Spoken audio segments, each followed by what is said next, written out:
Walang sino mang buntis sa malaya magsisilang ng anak. Kung namatay ang anak ko dahil sa kahiyupan ng tatay mo, marapat lamang na maging miserable ang bawat ina dito sa mundo. Alam mo, dapat magpasalamat ka pa nga eh.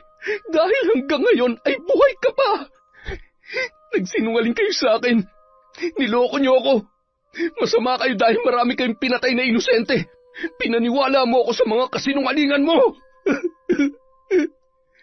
Wala kang utang na loob. Parehong-pareho lang kayo ng tatay mo. Na pagkatapos kong mahalin, iniwan ako. Tandaan mo, ang halimaw na nasa harap mo ngayon, ang halimaw na to ang bumuhay sa'yo. Sana nun palang pala'y pinatay na kita. Pagsisisihan mo to. Magsisisi ka! Ilayo mo sa akin yan. Wag! Tama na! Wancho! Anak, tulungan mo ako! Saan ka man magtago, hinding-hindi ka na mabubuhay pa dahil wala ng lunas at kargado ng dasal ang aking mga armas. Patawarin ka nawa sa mga kasalanan mo.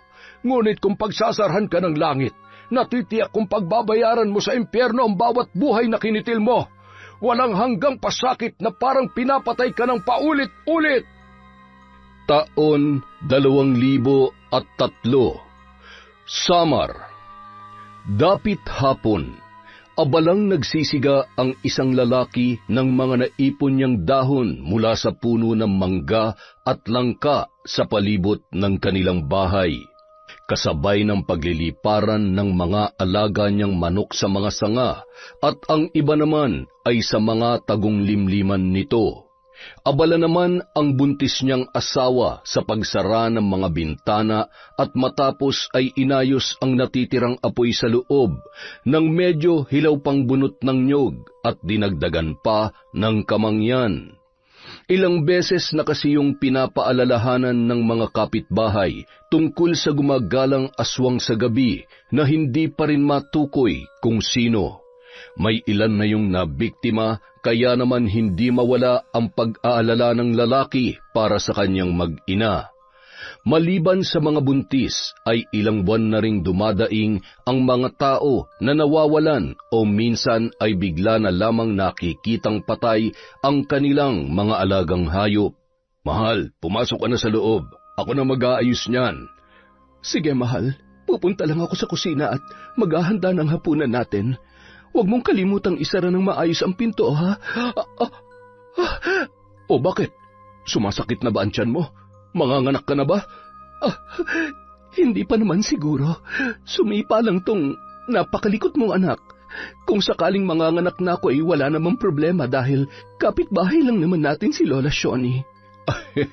Kung sa bagay, sige na, pumasok ka na't delikado na dito sa labas. Mas maigi nang sumusunod at nakikinig sa mga matatanda. Sa sobrang pag-alala ko para sa inyo ng anak natin pati sa panaginip ay binabantayan at nakikipagbakbakan ako sa aswang. Natawa na lamang ang babaeng buntis sa kwento ng kanyang asawa. Sabay dumiretso na yun sa kusina at nagluto ng pagkain na pagsasaluhan nila sa gabing yun. Habang abala sa pagluluto, may narinigan siyang mga kaluskos sa likurang bahagi ng kanilang kusina. Sinilip niya yon sa awang ng kanilang hugasang yari sa kawayan, ngunit wala naman siyang nakita. Mayat-maya naman ang pagsipa ng bata na animoy di mapakali sa kanyang sinapupunan. Hinaplos niya na lamang ang kanyang tiyan at kinausap ang sanggol na animoy naiintindihan naman ang kanyang sinasabi. Habang naghahapunan ay nabanggit ng babae sa kanyang asawa ang kanyang narinig, kaya naman bago matulog ay lumabas pa yon para tingnan kung ano ang meron sa likod ng kanilang bahay. Napansin niya ang mga nayuping dahon ng kalabasa at mga damong tila ba dinaanan ng ligaw na hayop. Napabuntong hininga yon at pumasok na lamang sa loob. Hinigpitan ang pagkakatali ng pinto sa kusina para siguraduhing walang makakapasok sa bahay nila kung sakali mang totoo ang napapabalitang aswang. Bandang 12:00 ng gabi, nagising ang mag-asawa nang biglang makaramdam ng labis na pananakit ng tiyan ang babae Agad naman silang humingi ng saklolo sa kapitbahay nilang komadrona na si Lola Shoni. Sige, isang malakas na iri na lamang at lalabas na ang bata.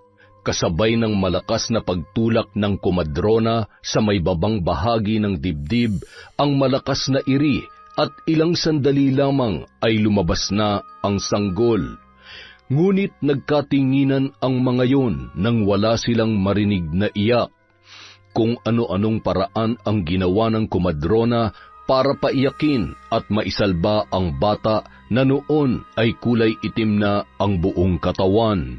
Pasensya na pero walang buhay ang sanggol. Hindi patay ang anak ko. Kanina lamang sumisipa pa siya kaya imposibleng. Anak ko. Parang awa mo na huwag kang mamamatay. Huwag naman pong ganito, Diyos ko. Paano po nangyari ito, Lola Shoni? Hindi namin pinabayaan ang pagbubuntis niya. Posibleng inaswang ang batang ito. Bantayan niyo siya ng maigi. Siguradong matagal niya nang minamanmana ng mag-ina mo. Lumabas ka at humingi ng saklolo. Nandyan labang siya sa paligid. Hindi siya titigil hanggat hindi niya nakukuha ang katawan ng anak ninyo. Agad namang sumaklolo ang ilan sa mga kalalakihang kapitbahay na mag-asawa hanggang sa mahuli nila ang isang nilalang na noon ay gumagapang sa ilalim ng kanilang silong. Nang mamataan nila ay biglang nag-anyong itim na aso na nakalabas ang mahabang dila. Pinagtulungan yon ng mga kalalakihan gamit ang iba't ibang armas na kanilang hawak. Hayop kang aswang ka! Salot! Papatayin ka namin! Oh, mag-iingat kayo! Delikado ang kalmot at laway niyan! Dapat sa'yo mamatay! Ay, lintik! Napakabilis oo! Habulin natin mga kasama! Marami mang tama sa katawan, ngunit nagawa pa rin tumakas ng nasabing aswang dahil sa bilis at lakas ng naturang nilalang. Kinaumagahan, nagsimula ng magbahay-bahay ang mga tao upang hanapin ang natitiyak nilang aswang na salarin sa lahat ng mga nangyayaring kababalaghan sa baryong yun. Nay, may mga opisyal ng barangay na umiikot at may hinahanap na aswang. May mga kasamang antingero at albularyo. May batang namatay na namang kagabi dahil daw sa aswang. Anong gagawin natin? Siguradong malalaman nila na aswang tayo. Hindi naman sila maniniwala na hayop ang kinakain natin at hindi tayo... Nay, anong ginagawa mo? Bakit ka nag-empake? Huwag ka na maraming tanong at sinasabi pa. Kailangan na nating umalis bago pa nila tayo maabutan dito. Bilisan mo. Pero Nay, paano mga alaga kong... Nay, sandali lang. Naguguluhan man, sumunod na lamang yon sa kanyang ina na noon ay paika-ika at tila nahihirapan sa paglalakad. Ayos ka lang ba, Nay? May sugat ba kayo? Bakit parang patingin nga? Ano ba naman? Nadali ako ng matalas na bagay sa gubat kaya... Maghihilom din agad yan. Huwag ka mag-alala. Halika na. Kailangan na natin magmadali. Nang gabi ring yon, bumiyahe sila papalayo sa baryo. Kinaumagahan ay nakarating sila sa isang lugar na malayong-malayo na sa kanilang pinagmulan. Dito tayo maghahanap ng bagong matutuluyan. Mas ligtas tayo dito.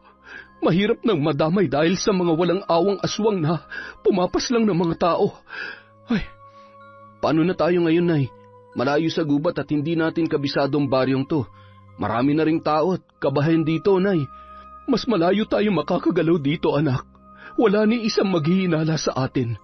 Yun nga lang ay kailangan natin makaisip ng paraan para makakuha ng pagkain at inumin. Di bale, Nay. Maghahanap po ako ng mapapasukang trabaho. Kayo, dito lamang muna kayo sa bahay. Sa tingin ko ay pwede akong tumanggap ng labada para may pang-upa tayo ng bahay.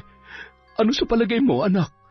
Pwede naman po, kung kaya nyo naman po at hindi kayo mahihirapan. Ay, sana tumagal na tayo dito, Nay. Sana walang aswang dito. Nakakapagod ng madamay dahil sa kasalanan na hindi naman tayong gumagawa. Ay. Nagtanong-tanong ang mag-ina kung saan may bahay na paupahan hanggang sa may nakita silang nakapaskil.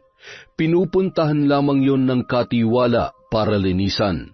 Sakto namang dating ng isang binatilyo na malayo pa ay nakangiti na. Magandang umaga po sa inyo. Naghahanap po ba kayo ng mauupahan? Pwedeng-pwede po kayo dito. Mag-iisang taon na pong bakante ang bahay na yan.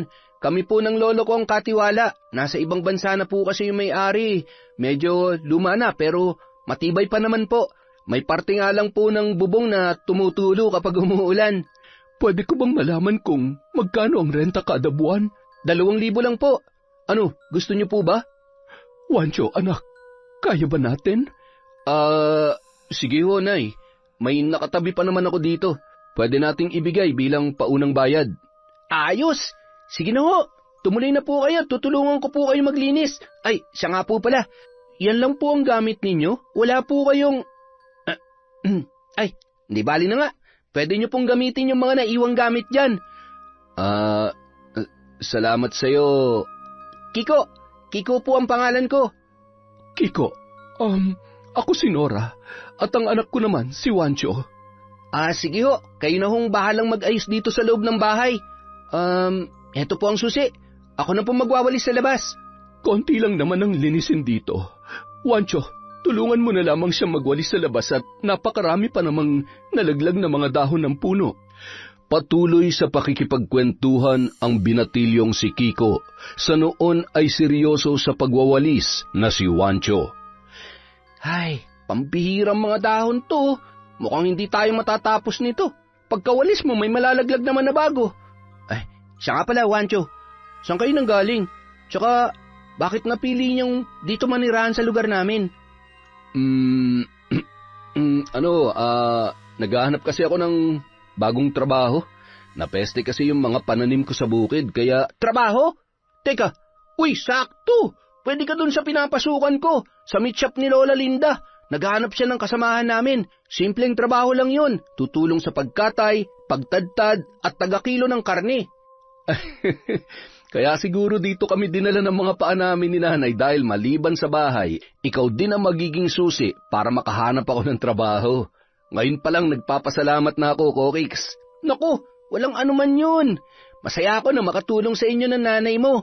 Bago umalis si Kiko, iniabot ng mag-ina ang paunang bayad sa bahay. Natuwa naman ang mag-ina sa kabaitang ipinakita ng binatilyo.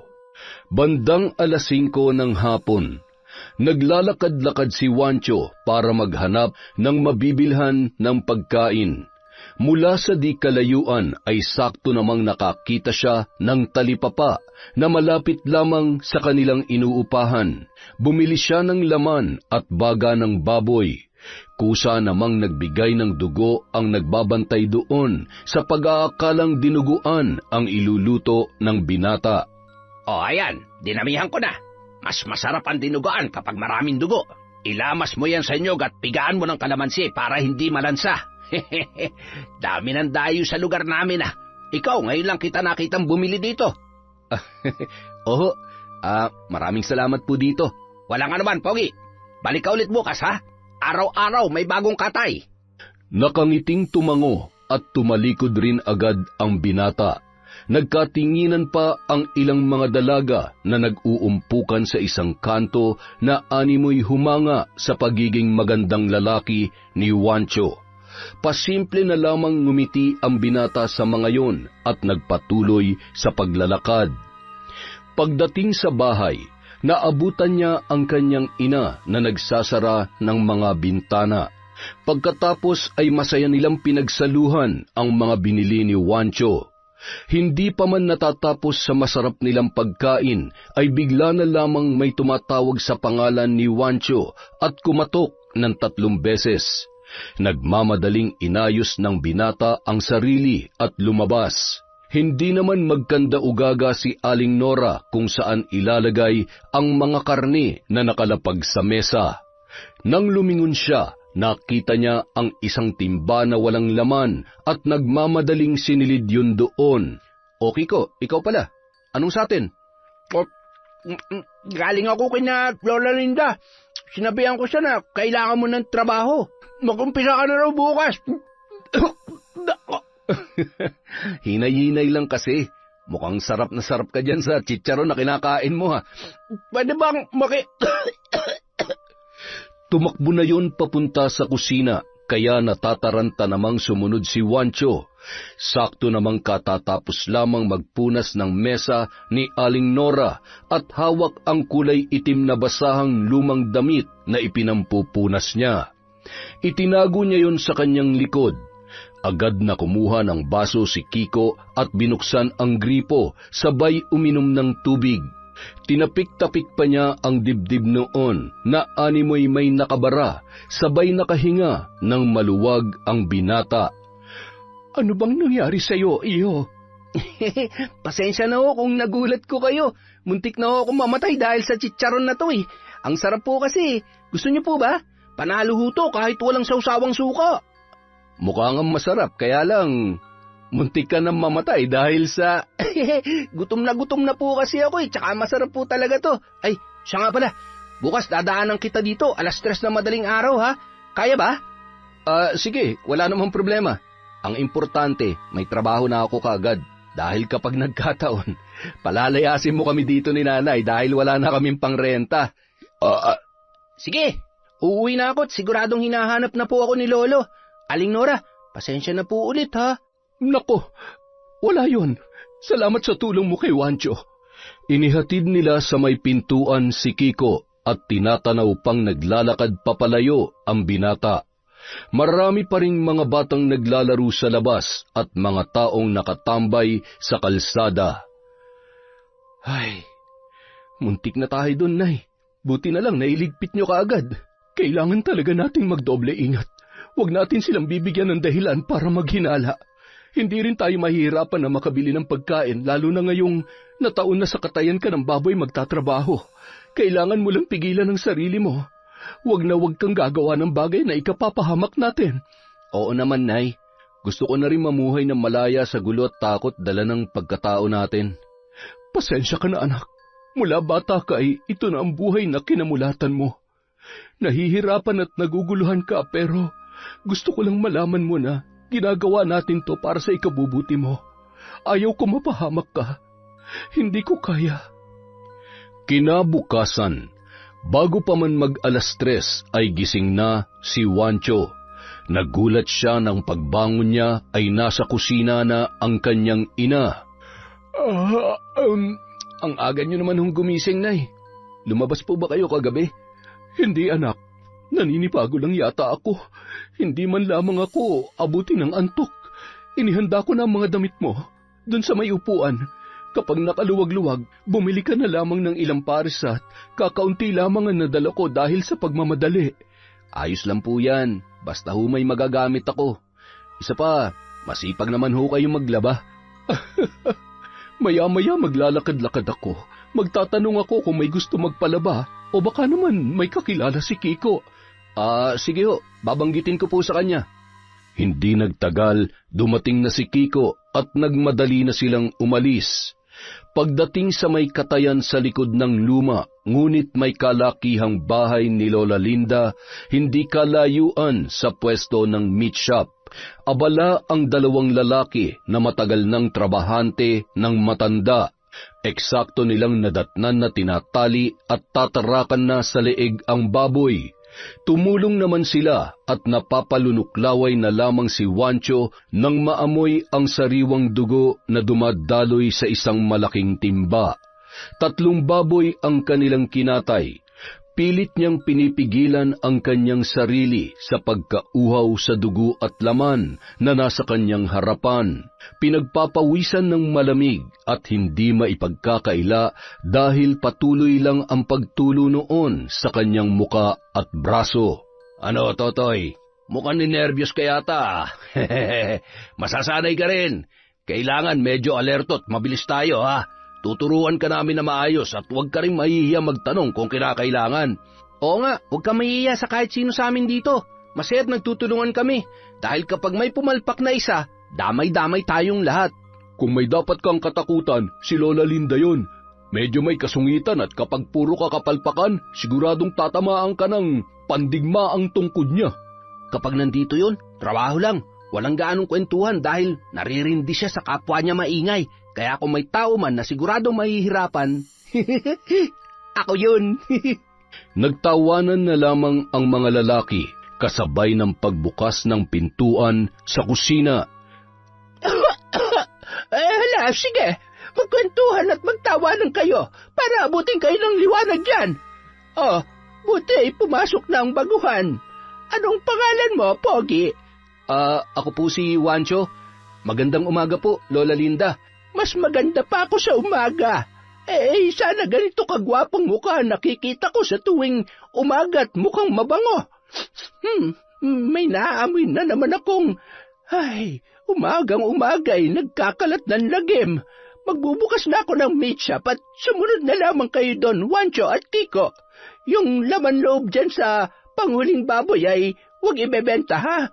May paggagamitan ako niyan.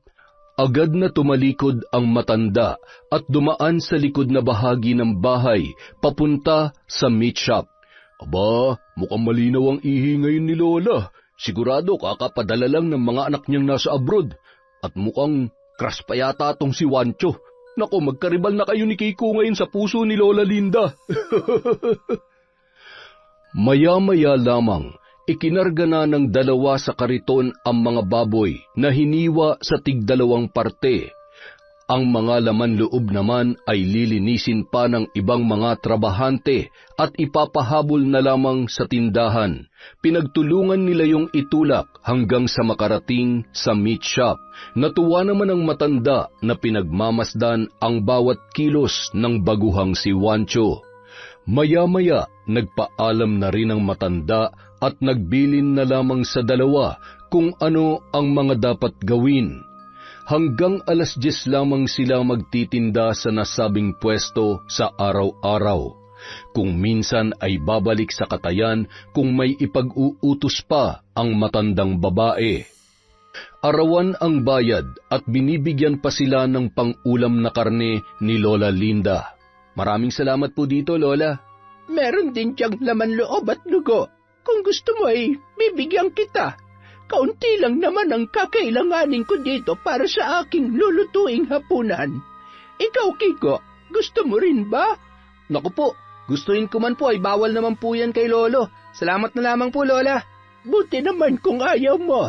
O siya, kay Wancho na lamang ito. At yung isang supot ng dugo, dalhin mo na rin. Laking pasasalamat ni Wancho na sa kabila ng pagiging istrikta ng matanda ay hindi maipagkakaila ang pagiging matulungin at mayroon niyong mabuting kalooban. Habang naglalakad pa uwi bago maghiwalay ng daanan sina Wancho at Kiko, na pagkwentuhan nila ang matanda. Kiko, buti na lang mabait si Lola Linda. Kinakabahan ako kanina habang nagbabantay siya. Mabait naman talaga yun, tsaka hindi yun madamot. Alam mo, dyan na yan yumaman sa pagtitinda ng karning baboy. Ang kwento nga niya sa amin, yung 5 niyang anak, lahat na pagtapos niya dahil dyan sa negosyo niyang yan. Nakakaawa lang na ngayon matanda na siya, naiwan na lang siya mag-isa dito sa probinsya. May mga asawa na raw kasi, yung 3 nasa Maynila, tapos yung 2 naman nasa ibang bansa. Yun nga talaga mahirap kapag matanda na. Maiiwan na mag-isa dahil may kanya-kanya ng pamilya, mga anak. Pero depende naman yun sa mga anak niya. Buti nga, hindi sakitin yung matandang yun eh. Sa 2 taon ko na nagtatrabaho sa kanya, ni minsan hindi ko pa nakitang nagkasakit yun. Sanay sa trabaho at negosyo. Kinukuha nga daw yan ng anak niya sa Canada eh. Ang kaso, ayaw niya. O paano, dito na ako. Bukas na lang ulit. Sarapan mong pagluluto ng dinuguan ha. Patikimin mo ako bukas. Sige. Dadalang kita bukas.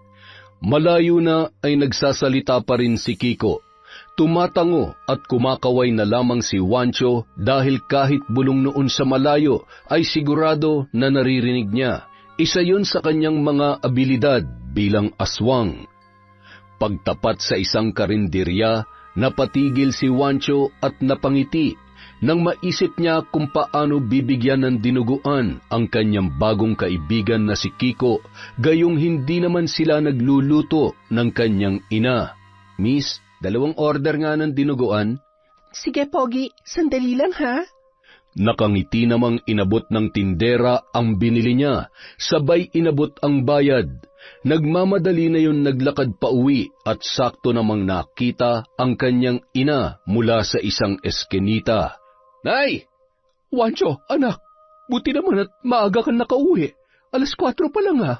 Kumusta ang unang araw mo sa trabaho? Ayos naman po, Nay. Mabait naman ho yung amo ko.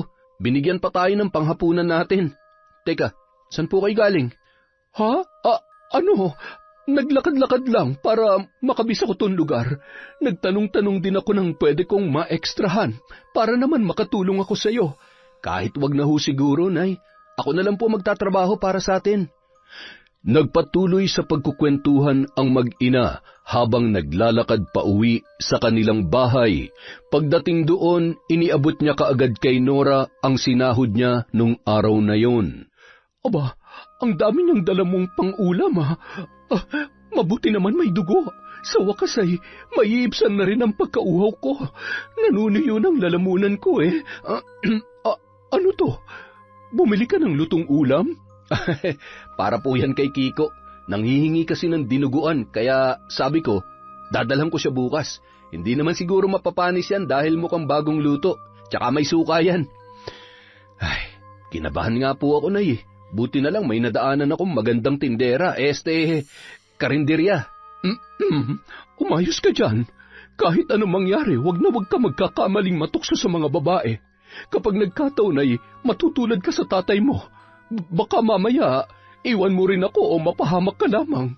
Wala nang iba pang mas magmamahal sa'yo kundi si nanay. Nay naman, masyado niyong siniseryoso. Nagbibiro lang po ako. Ay, mabuti pa kumain na tayo. Medyo marami to kaya magpapakabusog tayo ngayong gabi. Kinaumagahan, masayang-masaya naman si Kiko nang iabot sa kanya ang dinuguan na isinalin sa isang may katamtamang kulay puting sisidlan. Agad niya yung tinikman. Ang sarap pa. Pareho ng timpla dun sa karinderya na kinakainan ko minsan. Ang sarap pala magluto si Aling Nora. Hindi na umimik pa si Wancho at ngumiti na lamang. Natawa siya sa kanyang loob nang ipamigay pa ni Kiko sa iba nilang kasamahan ang dinuguan na yon. Makalipas ang 1 buwan, unti-unti nang nasasanay ang mag-ina sa bagong lugar at bagong buhay nila sa baryong yon. Bagamat marami ng tao at makabago na ang teknolohiya, marami na rin pinagkakaabalahan ang mga tao. Wala ni isa man lang na maririnig na usapan tungkol sa mga kakaibang nilalang. Isang gabi, umuwi si Wancho na wala doon ang kanyang ina. Batid niyang umekstra yun ng trabaho kaya gagabihin ng pag-uwi. Magpapaalam pa naman sana siya dahil niyayaya siya ni Kiko sa isang handaan malapit sa kanilang pinagtatrabahuhan. Hindi siya makatanggi sa binata lalo na at kailangan niyang makisama sa iba. Ano? Tara na! Ayos ang forma, poging-pogi. Sigurado pag-aagawan ka ron ng mga chicks na alam mo na. Ha? Wag na lang kaya akong sumama. Baka kasi magalit si nanay at hanapin ako pag-uwi. Hindi ko naabutan sa bahay. Baka mag-alala yun kapag... Ay, hindi ka na bata, pre. Tara na. Paminsan-minsan, kailangan rin mag-happy-happy. Ihatid na lang kita mamaya at tutulungan magpaliwanag sa nanay mo. Wala nang nagawa pa si Wancho para tumanggi sa kanyang kaibigan. Yun ang unang pagkakataon na makikisalamuha siya sa maraming tao. Pagdating sa lugar, agad siyang ipinakilala ni Kiko sa mga naroon at masaya naman siyang binati ng mga yon. Pasimple niya pang itinatapon sa ilalim ng mesa ang pagkain na iniaabot sa kanya. Buti na lamang may isang babae na lumapit at nakipagkwentuhan na animoy interesadong-interesado sa binata. Muli namang binalikan ni Kiko ang kaibigan nang makita na nilapitan yon ni Rita. Pre, naubos mo na ba yung pagkain mo? Kiko naman, dun ka nga. Alam mo kahit hindi na kumain tong kaibigan mo, mabubusog na siya sa kagandahan ko. Di ba, Wancho? Napaka-pogi naman talaga nito. Lagot ka sa akin mamaya. Iuwi kita sa bahay. Rita, huwag mong pakikialaman yung kaibigan ko ha. Mabait yan, tsaka hindi pa nagkaka-girlfriend. Ito naman, wala naman ako masamang balak dito sa kaibigan mo. Mabait kaya ako. Hoy, Wancho ha, huwag ka nagpapapaniwala dyan sa kaibigan mong bansot. Bansot ka dyan. Pangiti-ngiti na lamang si Wancho habang nag-aasaran ang dalawa, hanggang sa napilitan na lamang si Kiko na iwanan sa babae ang kaibigan at patuloy siyang nakipag-inuman. Sa kalagitnaan ng kanilang pag-uusap ni Rita, naisipan nung kumuha ng inumin. Hindi natanggihan ng binata ang pangungulit ng babae, hanggang sa hindi niya na namalayan na tuluyan na siyang tinamaan ng kalasingan. Mukhang nakakarami na ako. Dinadaya mo yata ako eh. Hoy, hindi ah. Sige na, ubusin na natin to. Konti na lang naman. Sunod-sunod na nilagok ni Wancho ang inumin na nasa kanyang baso, at tila wala na sa sariling ibinuhos ang natitirang laman ng bote at ininom din yun. Tuwang-tuwa naman ang babae na noon ay lasing na rin. Habang nagkakasiyahan ang dalawa, nakasubsob na si Kiko sa kabilang upuan. Mabilis din kasing malasing ang binata, lalo na kapag pagod. Patuloy na nagkakasiyahan ang mga naroon hanggang sa sumenyas si Rita sa mga ito na uuwi na. Nakaakbay naman si Wancho sa balikat ng babae na noon ay tuluyan na ring nawala sa sarili dahil sa sobrang kalasingan. Dinala ni Rita ang binata sa kanyang bahay. Walang kaalam-alam si Wancho na pagsasamantalahan ni Rita ang kanyang kalasingan sa kung anuman na binabalak nito. Madaling araw na nang magising si Wancho katabi ang babae. Pareho silang walang saplot na nasa loob ng iisang kumot. Hindi niya malaman kung ano ang kanyang gagawin nung mga oras na yun. Lagot, anong ginawa ko? Anong oras na kaya? Kailangan ko nang umuwi. Siguradong hinahanap na ako ni nanay. Paglabas niya ng bahay, nakita niyang nakatayo mula sa di kalayuan ang kanyang ina. Nilingon niya pa ang bahay kung saan tiyak niyang naroon pa si Kiko dahil naaamoy niya pa ang kanyang kaibigan. Mas minabuti niya na lamang nalapitan ang noon ay tumalikod niya ng ina. Nay, sandali po.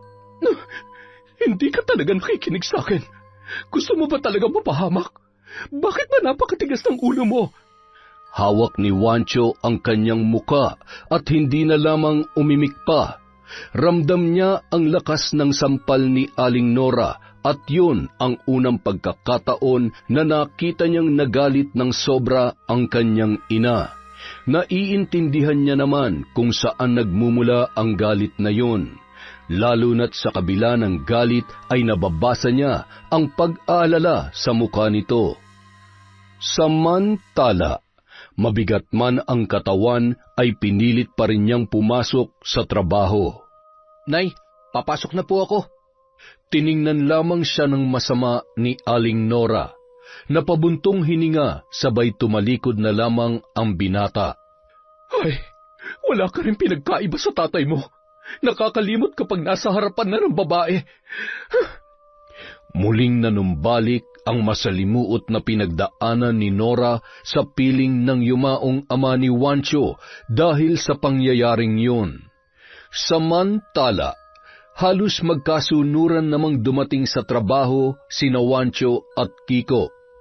Anong oras ka nakauwi kagabi? Nalasing ako. Paggising ko wala na akong kasama dun.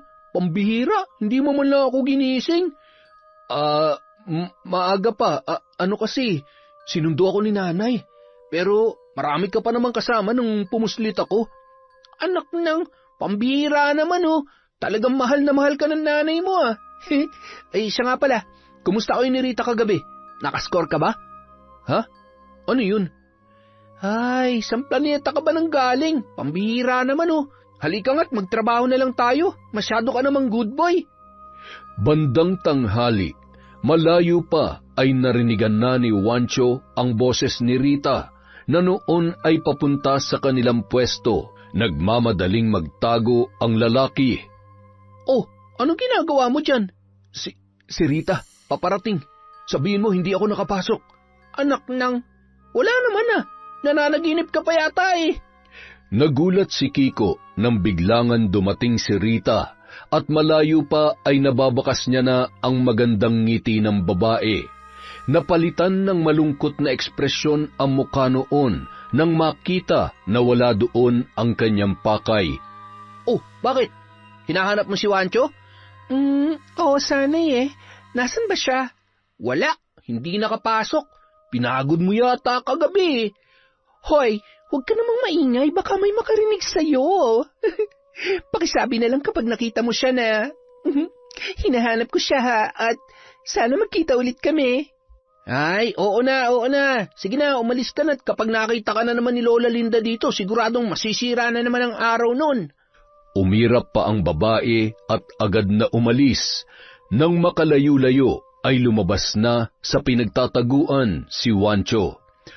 Ay, paano kaya yan? Baka araw-araw niya akong kulitin dito. Huwag ka magpapauto dun, luka-luka yun. At ang balita ko, buntis daw. Baka mamaya ipaako sa iyo yung bata. Nako, mahirap yan, pre. Oo, buntis nga siya at hindi niya maipagkakaila yun. Hindi niya pwedeng ipaako sa akin yun dahil imposibleng... May anting-anting ka ba, Wancho? Anting-anting? Bakit mo naman naitanong yan? Eh kasi, kanina, alam mo agad na paparating si Rita. Tapos ngayon, siguradong-sigurado ka rin na buntis talaga siya. Alam mo yung lolo ko, mahilig at maalam din yun sa mga ganyan. Wala akong anting-anting. Malakas lang talagang pakiramdam ko at tungkol naman sa pagbubuntis niya, halata naman sa hulma ng katawan niya eh. Kung sa bagay, buntis? Sino ang buntis? Nakabuntis ka, Wancho? O sino sa inyong dalawa, ha? Wala po, Lola. Ang pinagkukwentuhan namin ay yung buntis po na bumili kanina. Ano po kasi, muntik niya na pong makalimutan yung sukli. Ayos lamang yon. Huwag lang yung pagbabayad ang makakalimutan at siguradong malulugi tayo. Siya nga pala. Ibalot mo nga yung atay na natitira at iuuwi ko. Nagkatinginan ang dalawa at agad namang sinunod ang utos ng matanda. Pagkuway tumalikod na yon at tila nagmamadaling umalis. Ano kayang ginagawa ni Lola sa mga lamang loob? Mag-isa lang naman siya sa bahay. Imposible namang sa araw-araw na pagluluto niya ng mga yun ay kaya niya yung ubusin. Hindi naman siya ganun kalaki. Ikaw talaga, pati ba naman yung pinuproblema mo? Ay, malay mo may mga alaga siyang hayop, mga aso o di kaya pusa. Siguro nga. Alam mo, siguro ang luwag sa loob ng bahay niya, no? Hindi pa kasi kami nakakapasok dun eh. Nung minsang kinuwento ko yun kay Lolo, ang sabi niya sa akin, baka daw may lahing ano si Lola. Ano? Aswang. Aswang? Imposible namang walang aswang dito. Sabi ni Lolo, namumuhay din daw sila bilang mga normal na tao. Meron daw masama at meron ding mababait. May alam ka pala tungkol sa mga aswang? Siguro, parang tao din naman sila. Lahat naman na nilalang dito sa lupa ay malayang mamuhay. Kung minsan nga lang, mas pinipili nilang lamunin ng kasamaan. Kaya maraming buhay ang nadadamay. Pagkatapos isara ang kanilang pwesto, ay pinasama sila ng matandang babae sa bahay nito. Pinagbuhat pa kasi sila ni Lola Linda ng malalaking tapayan na binili niya papunta sa may kusina.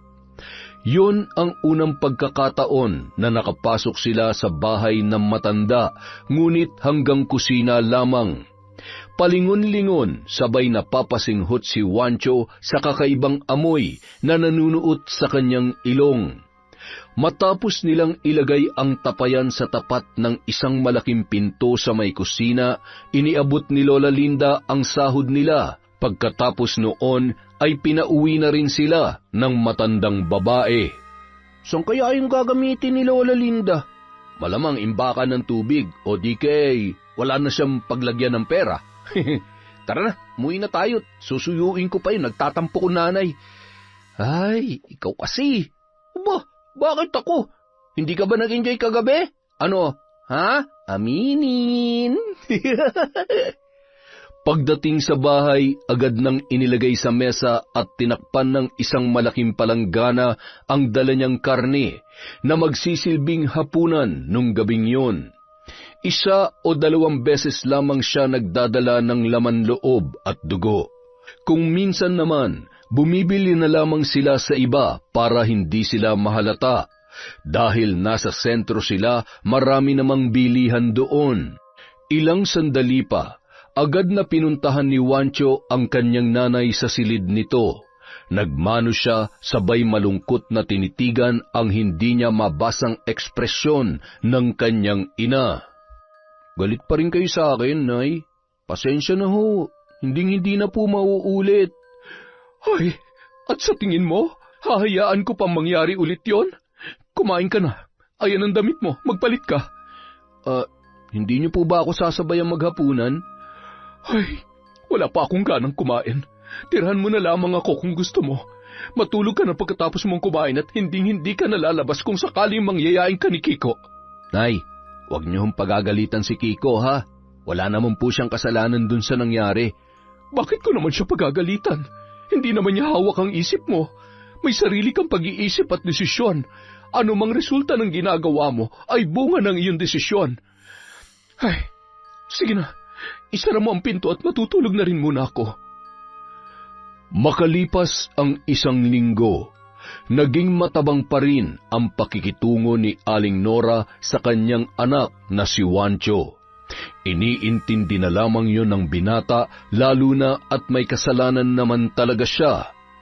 Isang umaga, naisipang daanan ni Kiko sa bahay si Juancho para sabay na lamang silang pumasok. Hindi na siya makapaghintay pa na ikwento sa kanyang kaibigan ang tungkol sa nangyari sa kanilang kapitbahay.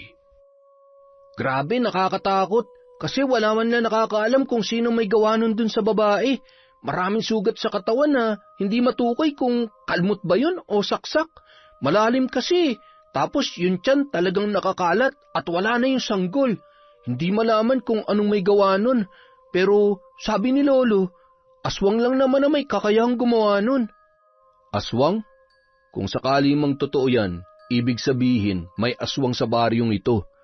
Ngayon lang ba nangyari na may naging biktima dito sa lugar ninyo? Oo, kaya nga yung iba hindi naman naniniwala na may aswang dito eh. Ang sabi, baka yung adik na dating asawa ng babae ang may gawa. Napaka walang puso naman nun. Ay, mahirap kasi wala namang nakakita sa nangyari. Bigla tuloy ako natakot. Mahirap na, baka sa susunod na mga araw, wala nang piliin yun. Sabi ko nga kay Lolo, turuan niya ako para ako mismo maghahanap sa aswang na yan eh. Ay nako, tatadtarin ko siya na parang karni, pipinuhin ko kung kinakailangan. Hindi naman mapalagay si Juancho nung araw na yon. Iniisip niya kung sino ang aswang na may kagagawan noon. Kinakabahan na naman siya na maaaring nasa panganib na naman ang kanilang buhay, kaya hindi magtatagal ay kakailanganin na naman nilang umalis. Lalo pang nadagdagan ang kanyang mga alalahanin nang bumalik si Rita at nagtatatalak. Agad naman siyang nagtago at walang planong harapin ang babae. Alam kong nandyan ka. Huwag mo akong pagtataguan, Juancho. Pagkatapos na nangyari sa atin, bigla ka na lamang... Anong ginagawa mo dito, babaeng kalapate? Ano, litong-lito ka na ba sa kung sino ang ama niyan dinadala mo? Alam mo yan ang mahirap sa makakating katulad mo. Kung kani-kanino ka nagpapakamot, wala ka nang natitirang kahihiyan, kaya ayan, dito ka pa talaga mag-e-eskandalo sa tindahan ko. Aalis ka o ipapabarangay kita. Lahat na lang ng mga naging tauhan ko ay tinikman mo. Uutakan mo pa si Juancho. Bago pa yan dumating dito ay nagdadalang tao ka na. Hindi na nahiya. Ganon? Pakailamera ka talaga kahit kailan. Aray, bitawan mong kamay ko. Ano ba? Akala mo kaya mo ako? Baka pagsisihan mo sa oras na dumampi sa balat kong kahit dulo ng daliri mo. Umalis ka na bago pa maubos ang pasyensya ko. Patakbong umalis ang babae na animoy takot na takot sa tingin at mga binitawang salita ng matanda. Samantala, nung mga oras na yun, mula sa di kalayuan, nakatanaw naman si Aling Nora sa mga nangyayari. Ilang araw niya nang binabantayan ang bawat kilos ng anak na si Juancho at ang mga tao na nakakasalamuhan nito. Huwag ka na magtago dyan, Juancho. Sa susunod, pumili ka naman na matinong babae. Hindi yung, ay, ewan. Sige na, ayusin nyo ng trabaho nyo dyan. Dalhin nyo na lang ang benta ngayong araw sa bahay at linisan nyo muna na maayos dyan bago kayo magsara mamaya. Sige po, Lola Linda. Kami na po ang bahala dito. Matapos ang kanilang trabaho ay agad na ring umuwi ang magkaibigan. Nakangiti naman si Aling Nora nang matanawan ang kanyang anak. Natitiyak niyang laman loob at dugo ang bitbit noon. Hindi ka nagalit, Nay? Akin na yung bitbit mo para makakain na tayo at makapagpahinga ka na. Pasensya ka na, anak. Alam mo namang nag-aalala lamang ako para sa iyo. Gumaan na ang pakiramdam ng binata nung gabing yon. Matagal niyang hinintay na manumbalik ang mga ngiti sa muka ng kanyang ina. Bago matulog, lumabas yon sa may kusina. Bilog na bilog ang buwan. Naalala niya na kung nasa liblib na lugar lamang sila ay malaya silang makakapagpalit anyo at makakapaghanap ng sariwang pagkain sa gubat. Mula nang sila'y lumipat sa bagong tirahan, kapag kabilugan ng buwan ay nilalabanan niya ang kanyang sarili sa puwersa na mahirap pigilan. Ramdam niya ang init ng kanyang katawan habang tinitingala ang liwanag ng buwan. Kapansin-pansin ang paghaba ng kanyang mga kuko sa kamay at paa. Butil-butil na pawis ang noon ay tumutulo sa kanyang buong katawan.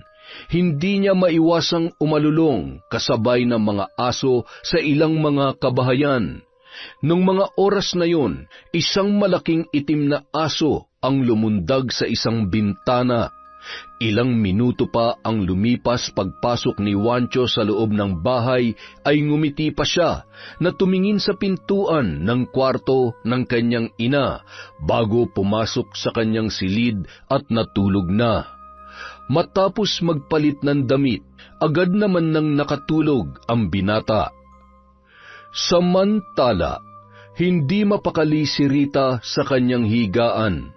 Kahit anong paypay niya ay tila ba hindi man lamang naiibsan ng init na kanyang nararamdaman nung mga sandaling yon. Ay, ano ba naman yan? Gabi na nga ako naligo pero bakit napaka-alinsangan? Nakailang palit na ako ng damit Kainis! Napatigil yon sa pagdaing nang marinig niya ang kalampag sa kanyang bintana at tila ba mga kalmot sa dingding ng kanyang bahay, nayari sa tabla at matitibay na kahoy. Sino yan? May tao ba dyan? Pwede ba kung nandyan ka para manakot? Pwes, hindi ako natatakot sa'yo. Kung talaga matapang ka, doon ka kumatok sa pinto. Pagbubuksan kita. Ilang segundo lamang, 3 malalakas na pagkatok ang kanyang narinig. Sinindihan niya ang kandila sa may sala dahil naputulan na naman siya ng kuryente. Wala kasi siyang pambayad.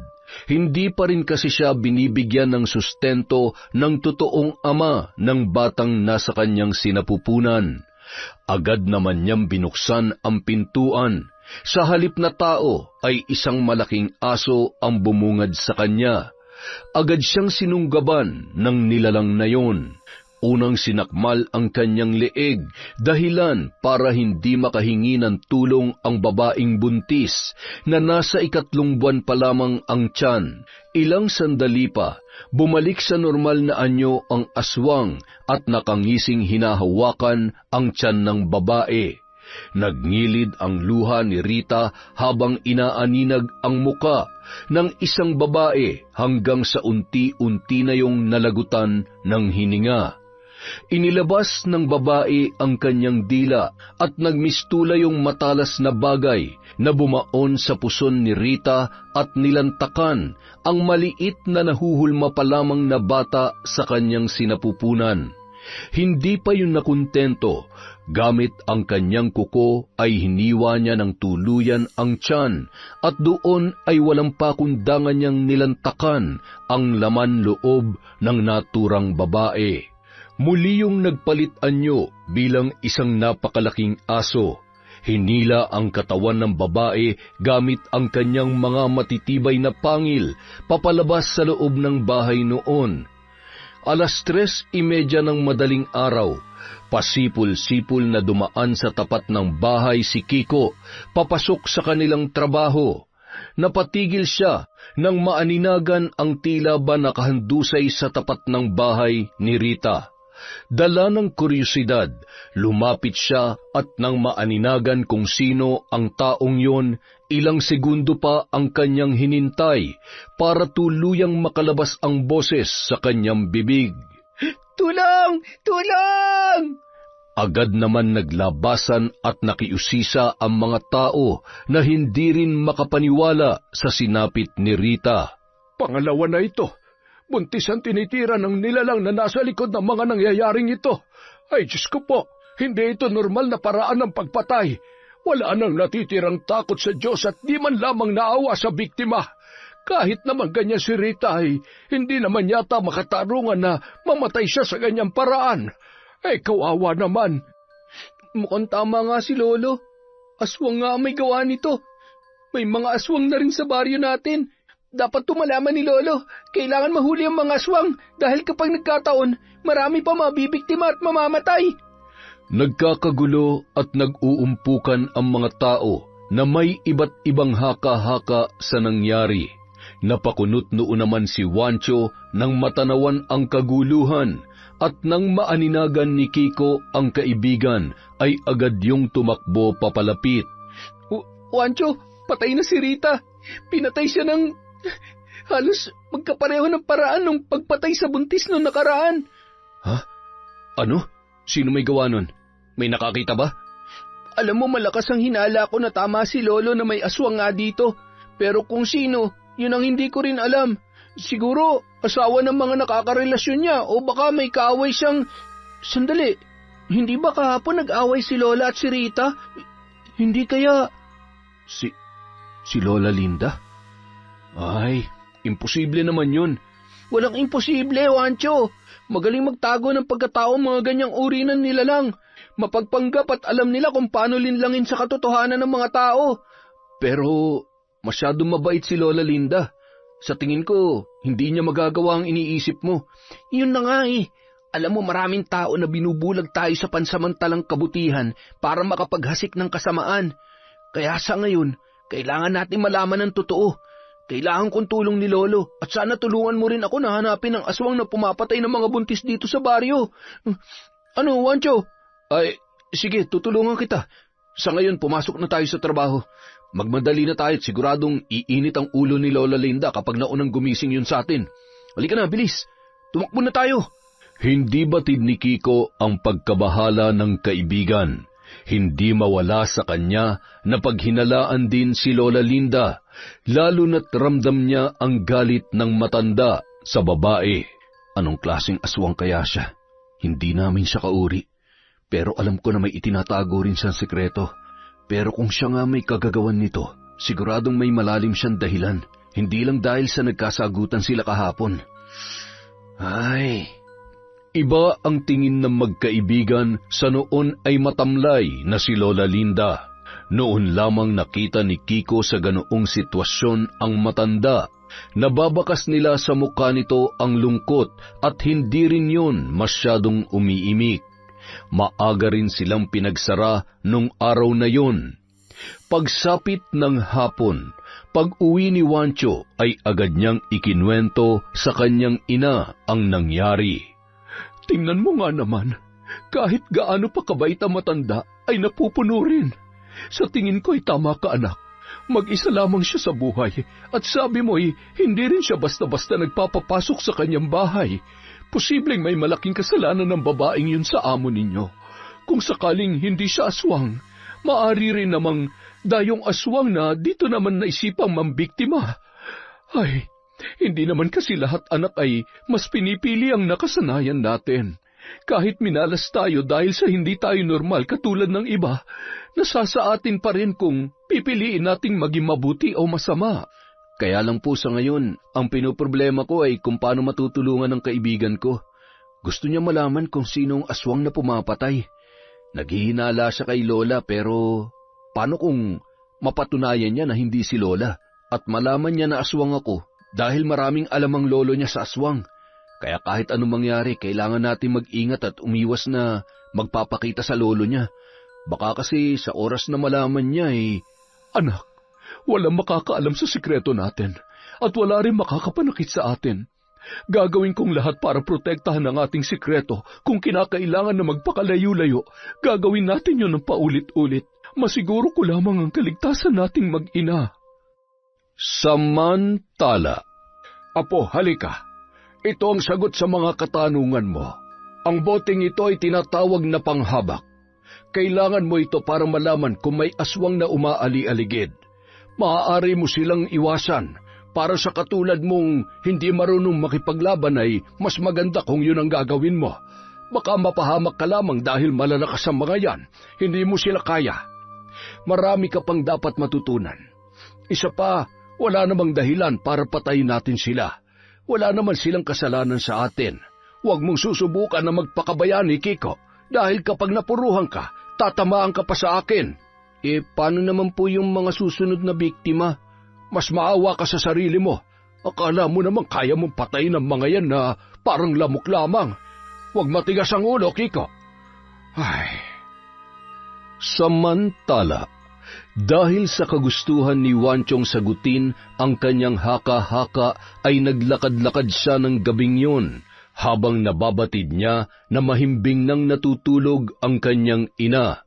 Sa labas ng bahay ng matanda ay nakikiramdam at nagmamanman ang lalaki. Pumunta siya sa may gawing likod. Nakahanap siya ng pagkakataon na mag-anyong pusa at lumusot sa isang butas papasok sa kusina.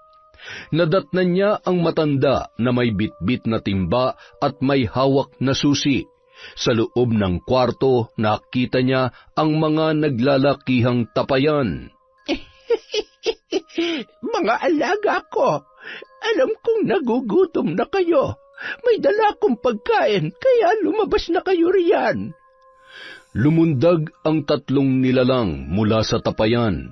Kakaiba ang mga itsura noon kesa sa karaniwang aso at kambing, ngunit may pagkakahawig ang mga yon. Paatras kong maglakad at walang kasing sayang nilantakan ang dalang karne na inilagay ng matandang babae sa sahig. Busugin niyo ako ng swerte at kayo naman ay bubusugin ko ng... Napatigil ang tatlong sigbin nang maramdaman ang presensya ni Wancho na nagmamasid bilang isang malaking itim na pusa. Lumabas ang mga yon sa kanilang silid na animoy naislantakan ang pusa na noon ay namumula ang mga mata. Sandali! Saan kayo pupunta? Bumalik kayo sa tapayan, ngayon din. Pati pusa ay gusto ninyong patulan para naman kayo mga ginugutom. Ay... Nagmamadaling tumakbo si Wancho bilang isang pusa papauwi sa kanila. Napatigil siya nang makarinig ng tili mula sa isang bahay.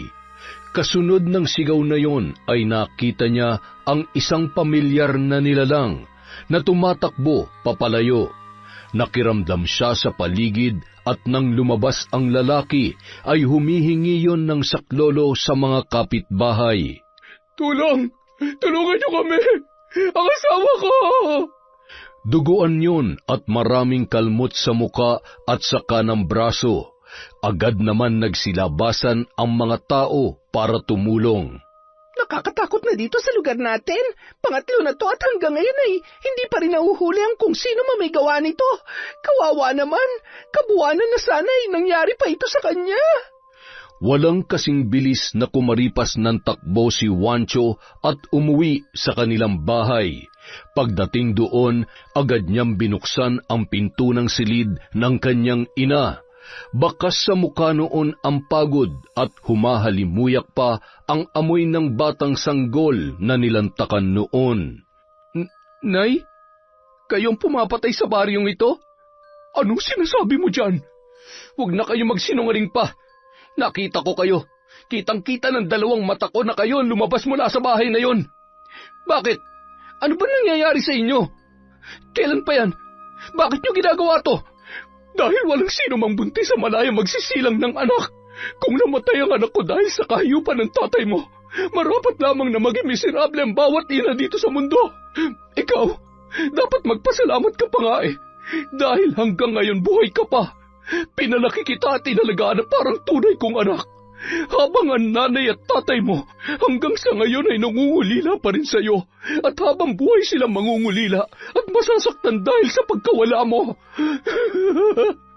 Siguro nga, hindi ka na nila hinahanap dahil natitiyak kong ang alam nila, matagal na kitang kinain. Hindi mo ko... Paano mo nagawa sa akin to? Sino mga magulang ko? Sino?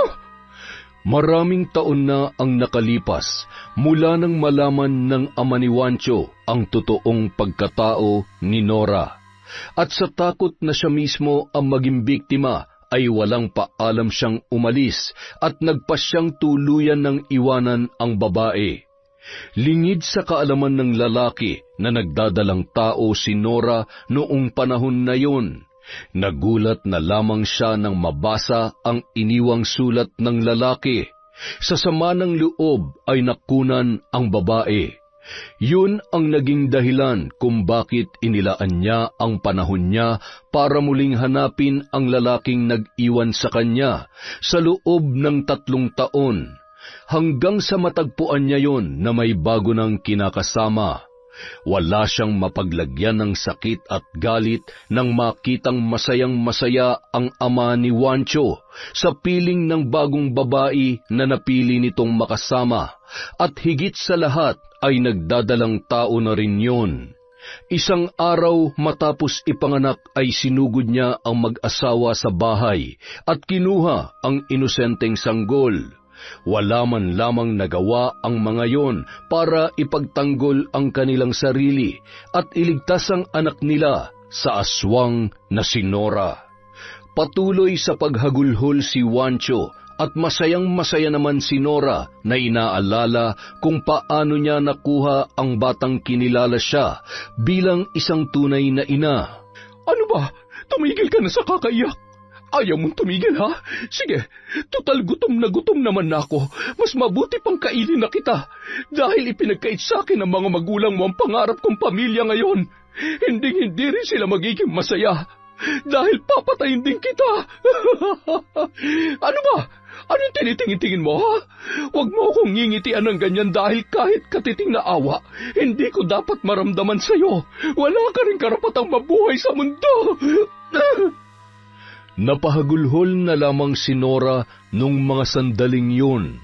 Hindi ako dapat kamuhian, kundi ang mga magulang mo. Dahil sila ang dahilan kung bakit ako nagkakaganito. Kung naniniwala kang ako na ang pinakamasamang nanay sa mundo, sana noon pa'y pinatay na kita. Sana hindi kita inalagaan. Sana matagal na kitang hinayaang mapahamak. Nagsinungaling kayo sa akin. Niloko niyo ako. Masama kayo dahil marami kayong pinatay na inosente. Pinaniwala mo ako sa mga kasinungalingan mo. Paano ako naging aswang? Paano ako naging halimaw na katulad mo? Ano naman ang silbi kung hindi ka magiging halimaw na katulad ko? Wala kang utang na loob. Parehong-pareho lang kayo ng tatay mo. Na pagkatapos kong mahalin, iiwan mo rin ako. Tandaan mo, ang halimaw na nasa harap mo ngayon, ang halimaw na to ang bumuhay sa'yo.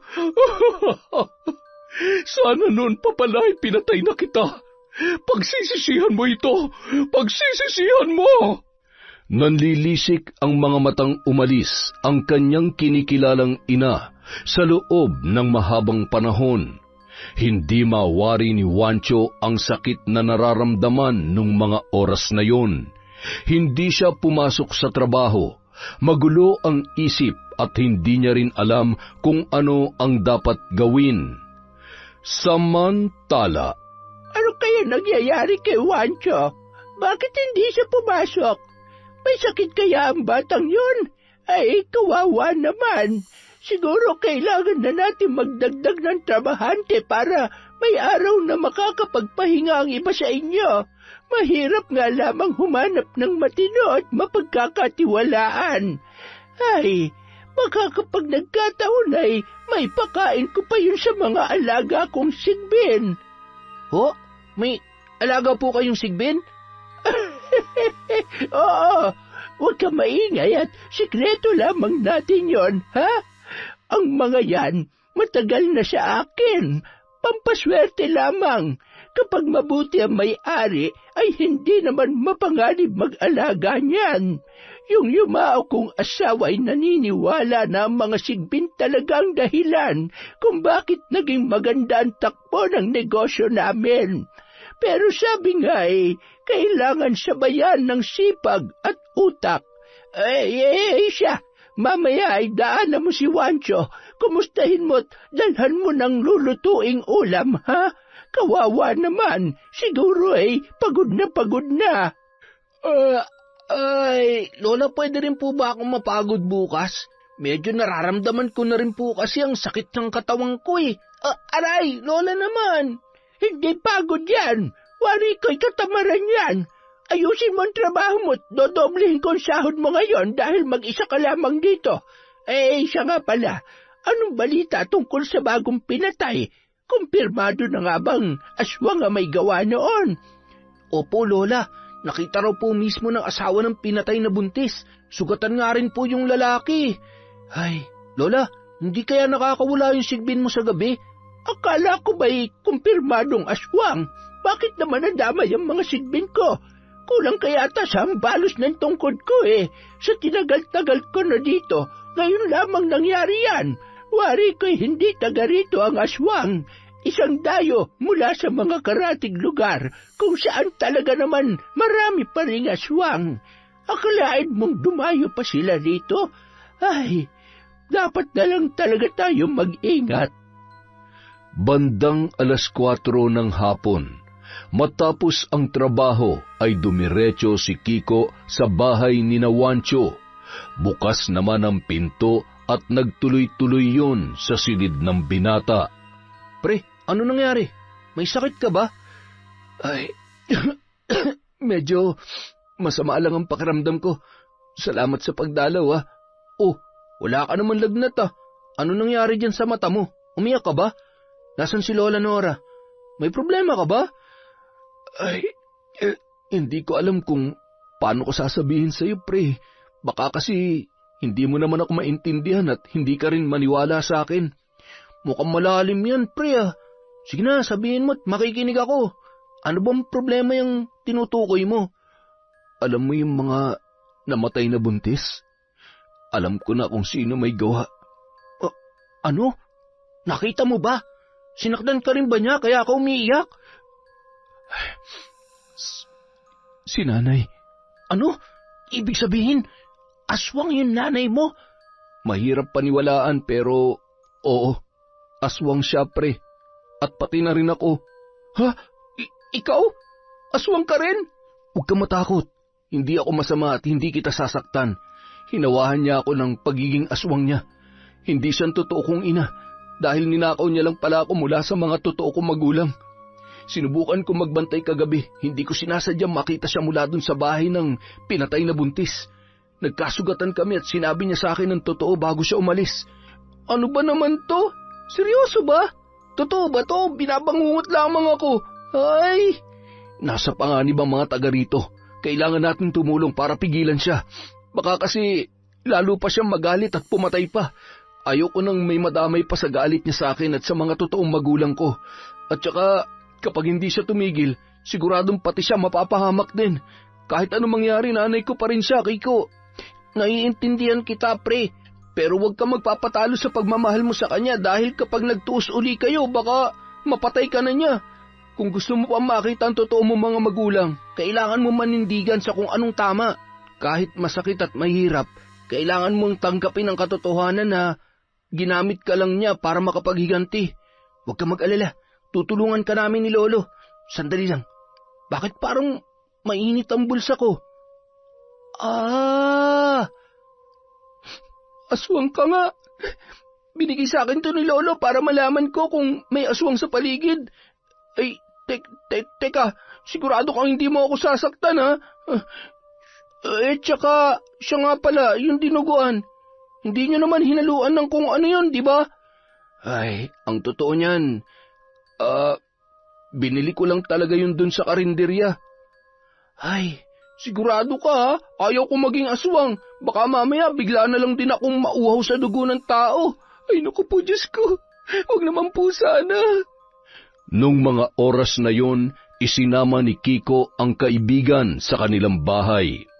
Sa unang pagkakataon, nagkita ang kanyang lolo Tolome at ang kaibigan niyang si Wancho. Ops, diyan ka lang. Huwag ka magkakamaling pumasok sa bahay ko.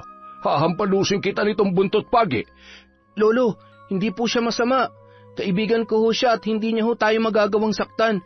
Siya ho at yung nanay niyang nangungupahan dun siya. Mga aswang ang pinatira mo sa bahay natin na yon. Inang mahabagin naman, Kiko, oo. Lolo, pasensya na po kayo. Pero gusto ko lamang pong malaman nyo na nandito po ako para patunayan sa inyo na wala ho ako masamang hangarin sa mga tao dito sa lugar ninyo. Hindi ko po alam na ang kinikilala ko pong nanay ang pumapatay sa mga buntis.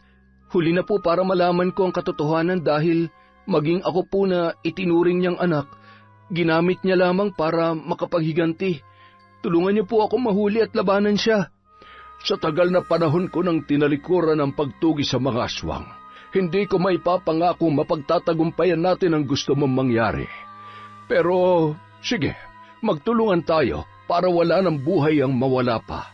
Panahon na para gamiting muli ang aking anting-anting at kaalaman para sa ikatatahimik ng mga taong nakatira sa lugar na ito. Inilabas ng matandang lalaki ang matagal niya ng itinatagong mga armas na pamatay ng aswang. Iniabot niya ang punyal sa kanyang apo at isang itak na kulay tanso.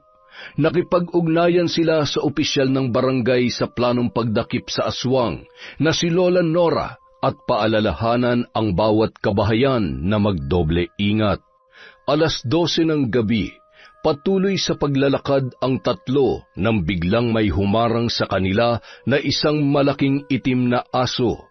Agad yun nagpalit anyo at walang kasing lakas na tumawa na animoy hindi man lamang natatakot sa mga armas na bitbit ng mga taong nasa kanyang harapan. Talaga namang naghanap ka pa ng mga kakampi. Para ano? Para patayin ako? Yun ba, Wancho? Hindi mo man labang ba inisip kung anong pwede mangyari sa kanila? Ano kaya kung lapain ko na ang bawat parte nitong kaibigan mong... Bitawan mo ako! Hindi mo sa akin makukuha ang punyal na ito!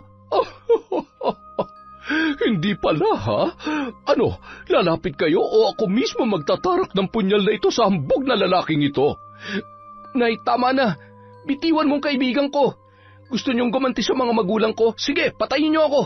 Ako ang saktan niyo at mangako ka sa akin na hindi ka na mananakit ng mga inosenteng tao.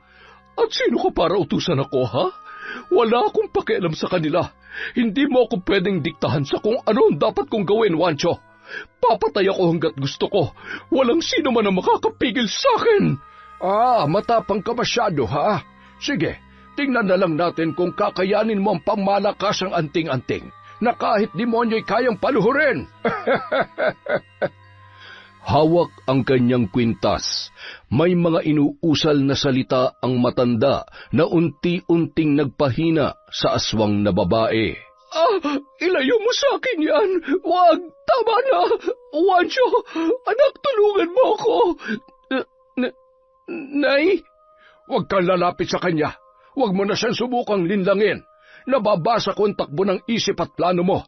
Hindi ka magtatagumpay dahil ngayong gabi magbabayad ka na sa lahat ng mga kasalanan mo. Napakarami mo na palang pinatay.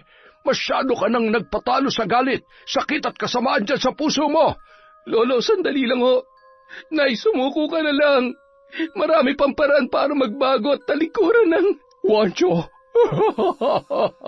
isasama kita hanggang kamatayan.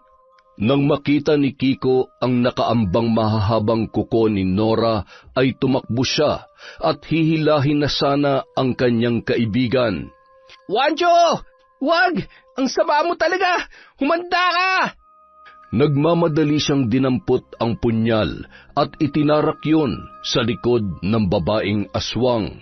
Kasunod noon ay ang 3 hampas ng buntot pagi sa likod noon na mas lalong nagpahina at nagpahiyaw kay Nora. Muling dinampot ni Kiko ang punyal. Gigilitan niya na sana ng leeg ang babae nang mabilisan niyong nagpalit anyo at kumaripas ng takbo. Saan ka man magtago, hinding-hindi ka na mabubuhay pa dahil wala ng lunas at kargado ng dasal ang aking mga armas. Patawarin ka nawa sa mga kasalanan mo, ngunit kung pagsasarhan ka ng langit, natitiyak kung pagbabayaran mo sa impyerno ang bawat buhay na kinitil mo. Walang hanggang pasakit na parang pinapatay ka ng paulit-ulit. Nakarating yun sa paanan ng isang bundok, malapit sa isang malalim na ilog. Ramdam na ramdam niya ang bilis ng panghihina habang gumagapang sa mabatong bahagi.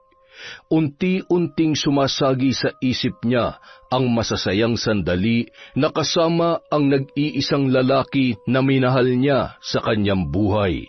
Tumatak sa kanyang isipan na dahil sa pagmamahal na yun ay tuluyan na siyang nabulag sa kasamaan. Ngunit sa huling sandali ng kanyang buhay, napagtanto niya na si Juancho, ang batang pinagkaitan niya ng masaya at malayang buhay kasama ang mga totoong magulang nito, ang nagpatunay sa kanya ng totoong pagmamahal. Patawarin mo ko, Diyos ko. Sana'y bigyan niyo ng pagkakataon na mabuhay si Juancho. Mahal ko siya. Minahal ko siya sa kabila ng lahat. Patawarin mo ko, anak. Sana'y mailigtas ka pa nila.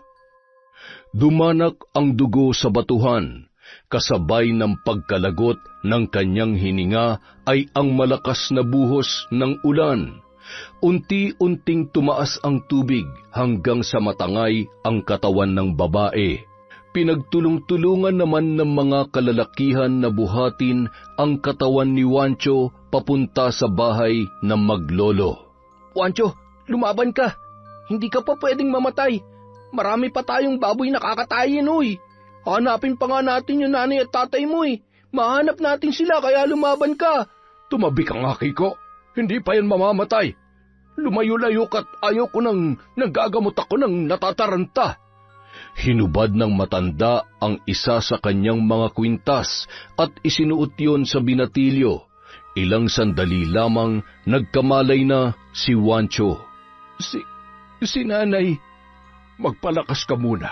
Kailangan mo ring tanggapin na nakatakdang mangyari ang mga bagay na ito para malaman mo ang kwento sa likod ng pagkatao mo. Maaaring mahirap dahil minahal mo siya at kinalala bilang tunay mong ina. Ngunit sa kabilang banda, wala nang mas masaya pa kung makakasama mo ang totoo mong mga magulang na matagal nang nangungulila sa iyo. Pre, napulot ko ang kwintas na ito. Sa tingin ko, isa to sa makakatulong sa atin para mahanap sila. Kung ang babaeng ito ang nanay mo, yung katabi niya, yun ang tatay mo. Marahang pinagmasdan ni Juancho ang kwintas na may hugis puso at sa loob noon ay mayroong 2 larawan. Kung makikita ko silang muli, matatanggap kaya nila ako? Isa na rin akong aswang katulad ni Nanay Nora. Huwag ka mag-alala. May pag-asa ka pang gumaling dyan sa pagiging aswang mo. May kilala kong albularyo na makakatulong sa iyo. Hindi magiging madali dahil sa mahaba-habang proseso ng panggagamot, ngunit kung bukal sa kalooban mo na magbagong buhay at yayakapin ng liwanag, walang imposible, bata. Makalipas ang 1 linggo, tumungo sila sa nasabing albularyo. Sa ngalan ng Ama na makapangyarihan sa lahat, lisanin nawa ang katawang lupa ng lalaking ito ng itim na kapangyarihan at mailuwa niya ang bertud ng aswang.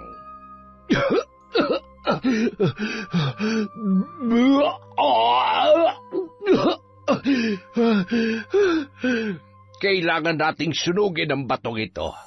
Malaya ka na, iho. Isa ka na ulit normal na tao. Tinapik ng albularyo ang likod ni Juancho na animoy humanga sa ipinakitang tapang ng binata. Masayang masaya ako at unti-unti na nating nagagawa ang ating mga plano. Hindi ko alam kung paano magpapasalamat sa inyo ni Lolo. Ang dami niyo nang naitulong sa akin. Maraming salamat talaga, Kiko. Huwag mong isipin yun.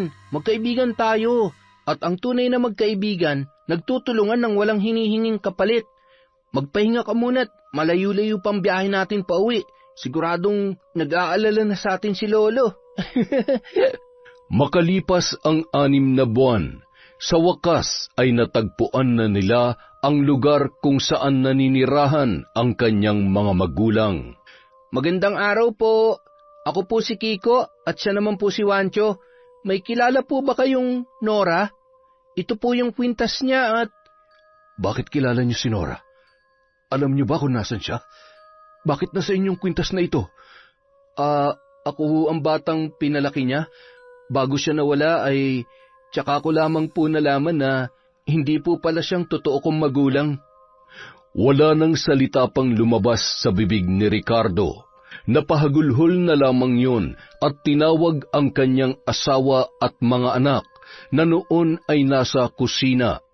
Umiiyak sa tuwa ang mag-asawa na hindi makapaniwala na sa loob ng mahabang panahon, sa wakas ay ang mismong anak pa nila ang nakatagpo sa kanila. Masayang-masaya naman ang 2 kapatid niyang babae na sa wakas ay makakasama na nila ang kanilang panganay na kapatid. Ipinagpatuloy naman ni Wancho at Kiko ang pagtatrabaho kay Lola Linda. Ay, buti na lamang at naisipan niyo pang bumalik dito, mga damuho kayo. Nakakaubos ng pasensya yung mga pansamantala kong pinalit sa inyo. Kung hindi lang ako nakapagpigil ay talaga namang pinakain ko na sila sa mga sigbin ko. Ay nako, siya, sige na. Kayo nang bahala dito at magpapakulay muna ako ng buhok. Namuti ng lahat, kakahintay ko sa pagbabalik ninyo. Lola, parang masayang-masaya kayo ngayon ah. Siyempre, bukod sa nandito na ang 2 kong poging tindero ay papauwi rin ang mga anak ko sa susunod na linggo. Alam nyo na minsan lamang kami magkita-kita at matagal ko nang pinagdarasal ito. Naging masaya naman sila para sa matandang amo. Ramdam nila ang pangungulila noon sa kanyang mga anak. Samantala, umuwi naman si Wancho sa kanyang pamilya 2 beses sa isang buwan. Sa kagustuhan ni Lolo Tolome na ituring na rin siyang apo, ay doon na siya pinatira ng matanda sa bahay ng maglolo. Nagsasama-sama at nagtuturingan bilang isang tunay na pamilya. Walang mapaglagyan ng tuwa at saya si Wancho sa kabila ng mga pinagdaanan niya. Sa bandang huli ay natatamasa niya ang simple ngunit mapayapang buhay. Gaano man kapait ang kanyang nakaraan ay nagpapasalamat pa rin siya sa itinuring niyang inang aswang. Yon! Maraming salamat po sa walang sawang pagsuporta sa kwentong Enteng. Dahil dyan, meron po ulit tayong shout-out. Simulan po natin kay Mel Santarita. Hi po kay Faye Yuson. Kay Leian Lumentigar. Kay Gian Lumentigar from Chabi, Liego. Hi po kay Gina Fajardolihat. Hi kay Jennifer Mauricio. Kay Lucille de Lima. Kay Jesus Alegre. Hello po kay Teresa Barcelona. Shout-out kay Noraline Olitsub. Kay Angeline Ignacio, kay Carlo Casapaw, hello po kay Romeo A. Marcelino at Arian Gay Leonora. Hi po kay Chef Abel Sheria Ada Matawaran from Justina Benliro. Hi po kay Mercedita Balana Reyes. Shout out po kay Jessica Rojas, kay Tita Serrano, kay Teresita Perjes. Hi kay Connie Cacalda, kay Sally Roldan, kay Veronica Tana, kay Chat Advincula, kay Kimusi Girl Asbiron, hi kay Jonah Angelica, hello po kay Jennifer Sacris, kay Mamiliana Nalugon, shout out kay Rosalie Estose, kay Chodolfo Velasco, kay Digna BL, Hi kay Chris Alcantara, kay Chona Baynosa, kay Gabi ng Lagim. Hello po kay Rowena Enriquez. Shout out kay Larry Gumangan from UAE, kay Giselle Colamar, kay Beth Mercado. Hi kay Tita Tessie, kay Maricar Dayag, kay Irish Caballes, kay Ryan De Los Santos. Hello po kay PTK Rose Amar. Hi kay Leonardo Agbayani Jr., kay Denzel Inderes, kay Ashley Domingo. Shout out kay Delia Hoxing, Alfreda Alano, sa mga nakikinig sa Town Square, sa Daan Bantayan at kay Jenaline Rodrigo. Hi po kay Shobe TV. Hi kay Gay Somodio, kay Cheryl Olpus, kay Lilia Bautista. Hi kay Marites at Benson Sumanting. Hello po kay Endring Montuerto, kay Venus Ravas, kay Sakinia TV. Hello po kay Zairab Sharif. Hi po sa Tidoy family from Alma Tidoy, kay Mavis Tempest. Hello po kay Salvi Isubol, kay Edita Ganigan, kay Imelda Cervantes. Shout out kay Evelyn Reyes sa Galedo family from Rai, Active Worms, Marilina Cervantes. I Love Traveled, kay Jubongs at Amihan Kabodbod. Hi kay May Mags, kay Dores Orpeza, Antonio Orpeza, kay Johan at kay Joseph, kay Ray, Billy, Jenny May at Lucy Buendia, kay Rani Viray. Hello po kay Jaya, Genevieve, Bernadette, Marjorie at Aljon from General Trias Cavite. From Jessie Pangadiin. Hello po kay Emelita, kay Chrisgel Mamado, kay Asodisen Serila, kay Adi Larico. Hi sa De Vera family, kay Mr. and Mrs. Chalet at Junior from LV De Vera. Hi kay Amiyong, kay Cataleja Soto, sa Gonzales of Calibo Aklan from Celia Gonzales, kay Hana Maylin Sesgundo. Hello po kay Mariam Duca.